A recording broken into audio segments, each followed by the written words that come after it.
Hello friends. तो आज का जो हमारा ये वीडियो है, ये वीडियो मैं आपको एक चार्ट पैटर्न के बारे में बताने वाला हूँ। देखो, चार्ट पैटर्न पे बहुत सारे बुक अवेलेबल है और मतलब बहुत सारे वीडियोस अवेलेबल है, ठीक है, यूट्यूब पे।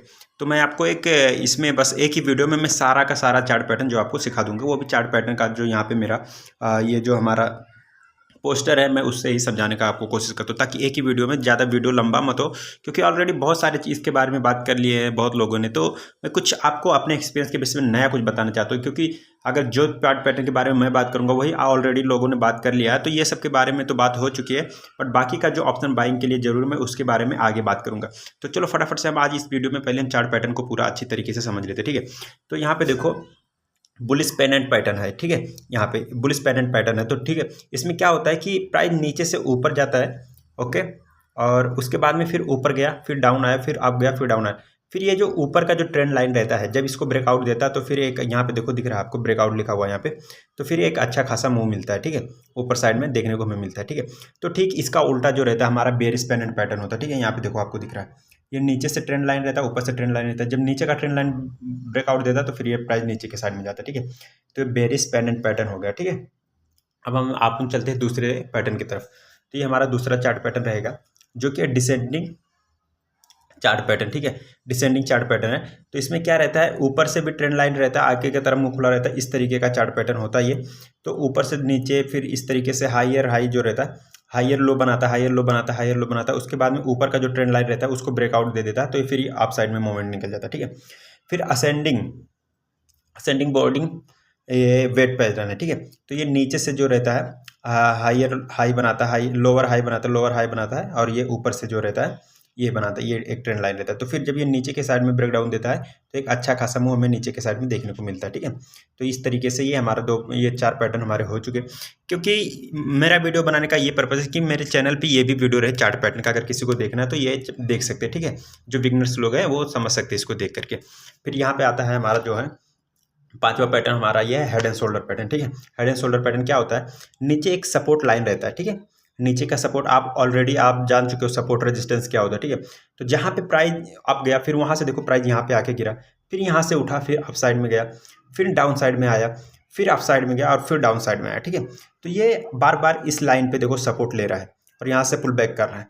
तो जब तक यहाँ पे देखो ये जो हमारा शोल्डर है और ये, तो ये जो दोनों शोल्डर रहता है, ये जो हमारा हेड है, हेड के नीचे रहना चाहिए। यहाँ पे अगर आप देखेंगे तो ये इसके लेवल में आ रहा है, ठीक है, उससे नीचे रहना चाहिए। तो ये हेड एंड शोल्डर पैटर्न हो गया। जब ये नीचे के साइड में ब्रेक डाउन देता है तो यहाँ पे जो हमें एंट्री बनता है हमारा, ठीक है।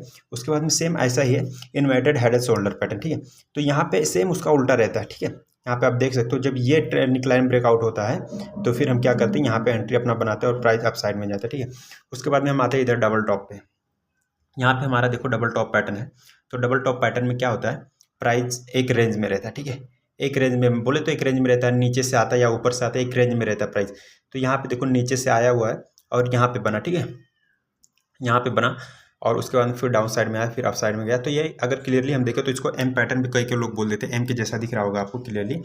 तो फिर जब ये नीचे का जो हमारा है ना, ये जब ब्रेक डाउन देता है तो यहाँ पे हम अपना एंट्री बनाते हैं, ठीक है। तो ये नीचे की साइड में मूवमेंट आने लगता है। उसके बाद में यहाँ पे है डबल टॉप।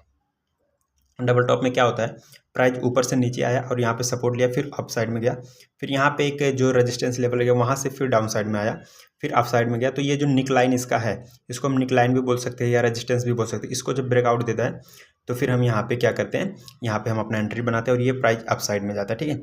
अगर वीडियो समझ में नहीं आ रहा, मैं बहुत फास्ट ये समझाने की कोशिश कर रहा हूँ, ताकि क्योंकि ऑलरेडी यूट्यूब पे बहुत सारी वीडियो हैं, तो ये उतना मैटर नहीं कर रहा। बट आप चार्ट पैटर्न को आसानी से समझ सकते हो, इस तरीके से भी आप आसानी से समझ सकते हो। जो हम मेरे फैमिली में यूट्यूब के फैमिली मेम्बर रहेंगे उनके लिए ये वीडियो है, ताकि वो आराम से समझ सके कि इस तरीके से इतने पैटर्न होते हैं, ठीक है। तो ये डब्लू पैटर्न, क्योंकि मैं चाहता हूँ मेरे चैनल पे भी ये वीडियो अवेलेबल रहे, ठीक है। उसके बाद में हम आ जाते हैं यहाँ पे, देखो असेंडिंग ट्रेंगल पैटर्न। यहाँ पे आपको दिख रहा होगा असेंडिंग ट्रेंगल पैटर्न। इस पैटर्न में क्या होता है, ऊपर एक जो है रेजिस्टेंस लेवल रहता है, एकदम फ्लैट रहता है, वो सीधी लाइन रहती है एकदम रेजिस्टेंस, और नीचे से प्राइस जो है ये लोअर हाई बनाता है, लोअर हाई बनाता है, हायर हायर लो बनाता है, हायर लो बनाता है, ठीक है। मतलब यहाँ पे जो है लोअर हाई बनाता है, यहाँ पे जो है प्राइस देखो यहाँ से अप गया, फिर नीचे, फिर अप, फिर डाउन, मतलब इस तरीके से चलता है यहाँ पे। उसके बाद में यहाँ पे जो है ये ब्रेकआउट जब रेजिस्टेंस को ब्रेक आउट देता है तो ये फिर अप साइड में मूवमेंट जाता है, ठीक है। और वैसे ही इसका डिसेंडिंग चार्ट पैटर्न रहता है। यहाँ पे क्या होता है कि लोअर हाई बनाता है, ऊपर से लोअर हाई बनाते हुए जाता है, ठीक है। देखो ये पहला लो हो गया, उसके बाद में ये दूसरा लो हो गया, फिर ये तीसरा लो हो गया, तो ये क्या हो गया, ये लो और ये लो, तो लोअर लो हो गया, ठीक है। ऊपर से ये लोअर लो हो गया, तो ये कंटिन्यू डाउन साइड में जा रहा है, इंडिकेट कर रहा है कि प्राइस डाउन साइड में जाने वाला। बट यहाँ पे बार बार सपोर्ट ले रहा है। जैसे ही ये निकलाइन ब्रेक हो डाउन देता है नीचे के साइड में, तो हम एक पी साइड में अपना एंट्री बना सकते हैं, मतलब सेलिंग कर सकते हैं यहाँ पे, ठीक है। तो ये प्राइस नीचे के साइड में जाता है, यहाँ पे फिर प्राइस नीचे की साइड में जाता है। ये देखो ये लोअर लो हो गया, ये लोअर लो हो गया, कंटिन्यू इंडिकेट कर रहा है ये ट्रेंड लाइन की नीचे के साइड में मोमेंटम पॉसिबल है। तो फिर यहाँ से एक ये जो हमारा सपोर्ट लाइन रहता है, इसको जैसे ही ब्रेक डाउन देता है तो फिर नीचे के साइड में जाता है। उसके बाद में यहाँ पे है बुलिश रेक्टेंगल, ठीक है। बुलिश रेक्टेंगल क्या होता है, प्राइस या ऊपर से आता है या नीचे से कहीं से भी आए, फिर एक जोन में फंस जाता है, ठीक है। उसको हम साइडवेज मार्केट भी बोल सकते हैं, क्योंकि देखो मार्केट इस जोन में फंसा हुआ है। जब तक इस जोन के बाहर नहीं निकलेगा, या तो नीचे या तो ऊपर, तब तक हम एंट्री का प्लान नहीं करेंगे, हम अपना एंट्री नहीं बनाते बायर्स को। इसमें कैसा सेलिंग जो सेल करते हैं एक जोन में फंसा रहता है तो उनको प्रॉफिट होता है, क्योंकि सेलर्स को कैसा रहता है, अगर यहाँ पे किसी ने सेल किया है और तो फिर प्राइस नीचे आया तो भी उनको प्रॉफिट होगा, धीरे धीरे ऊपर गया तो भी, मतलब इस रेंज में फंसा रहेगा तब तक उनको प्रॉफिट होगा। लेकिन बायर्स का ऐसा नहीं रहता, अगर इस जोन में फंसा रहेगा तो आपका टाइम डीके की वजह से वो पैसा पूरा माइनस हो जाएगा। तो रेक्टेंगल पैटर्न में जब भी फंसता है ना, तो हमें एंट्री के लिए वेट करना पड़ता है। जब ये रेजिस्टेंस लेवल इसका ब्रेकआउट होता है ऊपर या डाउन साइड में किसी भी साइड में, तब हम एंट्री का प्लान करते हैं, ठीक है। अगर ऊपर साइड में हुआ तो हम सी का प्लान करेंगे, और अगर डाउन साइड में हुआ तो हम पी का प्लान करेंगे। सेम वैसा ही है ये बेरिश रेक्टेंगल, ठीक है। ये बुलिश रेक्टेंगल होगा और ये बेरिश रेक्टेंगल होगा। बेरिश रेक्टेंगल में नीचे का लाइन ब्रेक होता है और बुलिश रेक्टेंगल में ऊपर का लाइन ब्रेक होता है। फिर यहाँ पे आता है हमारा जो है ट्रिपल टॉप, ठीक है। यहाँ पे देखो सेम रेक्टेंगल के जैसा, लेकिन यहाँ पे ट्रिपल टॉप बॉटम बना है, 1 2 3। यहाँ पे देखो 2 बॉटम है, ठीक है, ऊपर से आया नीचे अप डाउन, तो 1 बॉटम 1 टॉप 2 टॉप 3 टॉप, तीनों सेम लाइन पे है, तो ये ट्रिपल टॉप बोल दिया इसको। तो नीचे का लाइन जब ब्रेक डाउन होता है तो फिर हम एक एंट्री प्लान करते हैं। सेम ऐसे ही ऊपर से प्राइस आया, बीच में यहाँ पे फंसा, उसके बाद में क्या हुआ, प्राइस अप साइड में गया, फिर डाउन साइड में आया। तो फिर जैसे ये यहाँ पे देखो एक बॉटम 2 बॉटम 3 बॉटम, मतलब 3 बॉटम है यहाँ पे, तो तीनों बॉटम है, 3 बॉटम इसको इसलिए बोल देते हैं। यहाँ पे फिर जैसे ये लाइन ब्रेकआउट होता है तो हम एक एंट्री प्लान करते हैं सी साइड में, यहाँ पे पी साइड में करेंगे और यहाँ पे सी साइड में करेंगे।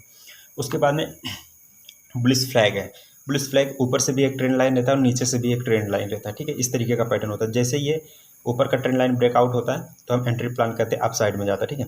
तो सेम इसका उल्टा क्या रहता है, बेरिश फ्लैग रहता है, नीचे से ट्रेंड लाइन ऊपर से ट्रेंड लाइन, जैसे नीचे का लाइन ब्रेक डाउन होता है तो हम नीचे के साइड में प्लान करेंगे, अपन जो है आप इस साइड में प्लान करेंगे। उसके बाद में यहाँ पे आया सिमेट्रिकल ट्रेंगल पैटर्न, ठीक है।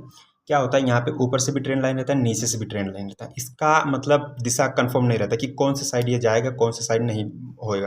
देखो यहाँ पे इंडिकेट किया हुआ अप साइड में भी, जिस साइड में नीचे का ट्रेंड लाइन ब्रेक होता है तो हम क्या करेंगे, पी साइड प्लान करेंगे, और अगर ऊपर का जो ट्रेंड लाइन ब्रेक आउट होता है तो हम क्या करेंगे, कॉल साइड में प्लान करेंगे, ठीक है। तो ये हमारा हो गया सिमेट्रिकल ट्रायंगल पैटर्न, ठीक है। उसके बाद में यहाँ पे है बॉर्डिंग ट्रायंगल पैटर्न, ठीक है। इसमें क्या होता है, इसका मुंह ऐसा बड़ा होता है, मतलब खुलता जाता है, धीरे धीरे बड़ा होता जाता है। नीचे से एक ऊपर से एक ट्रेंड लाइन रहता है अप साइड के लिए, और एक ऊपर से नीचे के साइड में, तो इस तरीके का पैटर्न रहता है वो। इसका मुंह कैसा रहता है, ऊपर खुला रहता है, तो इसको क्या बोलते हैं, बॉर्डिंग ट्रायंगल पैटर्न, मतलब वी शेप में ऐसा खुला रहता है इसका मुंह। तो यहाँ पे देखो प्राइस पहले छोटे में रहता, फिर धीरे धीरे बढ़ता रहता, उसका रेजिस्टेंस मतलब बढ़ता जाता। फिर जिस साइड में ये ट्रेंड लाइन को ब्रेक डाउन देता है, जिस साइड में ब्रेक, अगर नीचे के साइड में ब्रेक डाउन दिया तो नीचे के साइड में पी साइड में प्लान करेंगे, अगर ऊपर के साइड में ब्रेकआउट हुआ तो हम सी साइड में प्लान करेंगे। उसके बाद में इधर आता है फॉलिंग वेज पैटर्न, ठीक है। ऊपर से भी एक ट्रेंड लाइन है और नीचे से भी एक ट्रेंड लाइन है, ठीक है। प्राइस क्या होता है, ये एक ऊपर से आया रहता है, फिर बॉटम पे ये कहीं पे बनता है, ये बॉटम पे आपको ज़्यादातर देखने को मिलेगा। ये पैटर्न जो है ना आपको बॉटम में ज़्यादातर देखने को मिलेगा, या तो फिर अगर कोई ट्रेंड मतलब ट्रेंड चल रहा, अप ट्रेंड चल रहा है तो वहाँ पे आपको देखने को मिल सकता है। इस तरीके से ऊपर जाएगा, फिर वहाँ पे थोड़ा एक फ्लैग पैटर्न बनाएगा, उसके बाद फिर निकल जाएगा, ठीक है। तो इस तरीके का भी वहाँ पर देखने को मिल जाता है। उसके बाद में ये राइजिंग वेज पैटर्न, ठीक है। इसमें क्या होता है, नीचे से एक ट्रेंड लाइन रहता है, ठीक है। देखो आपको क्लियरली दिख रहा होगा, नीचे से एक ट्रेंड लाइन है और ऊपर से भी एक ट्रेंड लाइन है। जब नीचे का ट्रेंड लाइन ब्रेकआउट डाउन होता है तो फिर हमें जो नीचे के साइड में, हमें जो पुट साइड में हमें एंट्री देखने को मिलता है, ठीक है। तो इसमें क्या हो रहा है,